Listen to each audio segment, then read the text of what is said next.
pengine anawashawishi wanyanyuke na kuendelea kuichagiza timu. Tuachie kama sekunde 30 hivi, tuna maneno ya kuzungumza. Wanaingia Sharks! Alisawazisha kule Mombasa dhidi ya Denmark FC. Piga kisha anafanya madhambi Steve Biko Molo. Viongozi wa imani. Naam. Inaletwa moja cutback kule. Kevin Luke Otiala Onesimus anaweka kando bado. Ben Stanley Omondi anapanda juu. Pigwa shuti. Katika taratibu za kuweza kutoa wachezaji wenye uwezo mkubwa miaka ya nyuma. Kwa hiyo ni sifa kubwa lazima itunzwe. Nakumbuka zama za kina Dick Clay, nakumbuka zama za kina Rama Salim. Jacques Tuisenge juu yake anamwangalia goalkeeper na leto, lakini wapi? Sebastian Wekesa Sebastianos haijamfikia hata kiduchu. Naambiwa kawaida hata kama wewe ni mzipiko anateleza. Powell Shijenje na leto ile kichwa kile wanakata Gor Mahia huko nyuma. Kevin Luke Otiala Onesimus kutaja baadhi ya wachezaji ambao waliweza kuitumikia Rangasil. Gor Mahia wanaingia, pasi inapenyezwa, inaletwa. Watajiuliza Rangasil. Gor Mahia wanaingia, pasi inapenyezwa, inaletwa.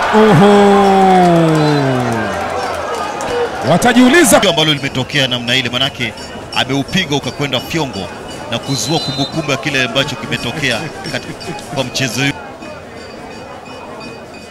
Tarikule Alfa Onya,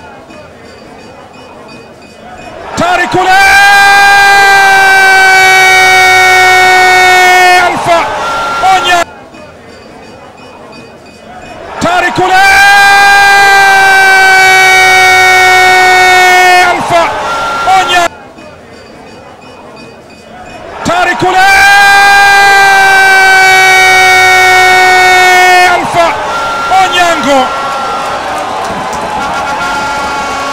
aliwamaliza Bandari kule Mombasa, amekuja Nairobi tena, haijalishi kwa SGR, kwa ndege, kwa basi kikubwa.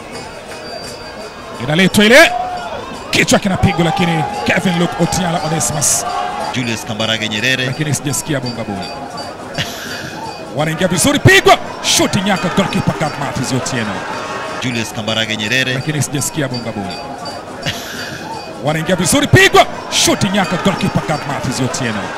Dan Todicha ama Tadicha akitoa mwongozo wa kipekee, wamepamza kuweza kufanikisha yote. Yupo pepo hapa, Kaka Zema nguvu mpya.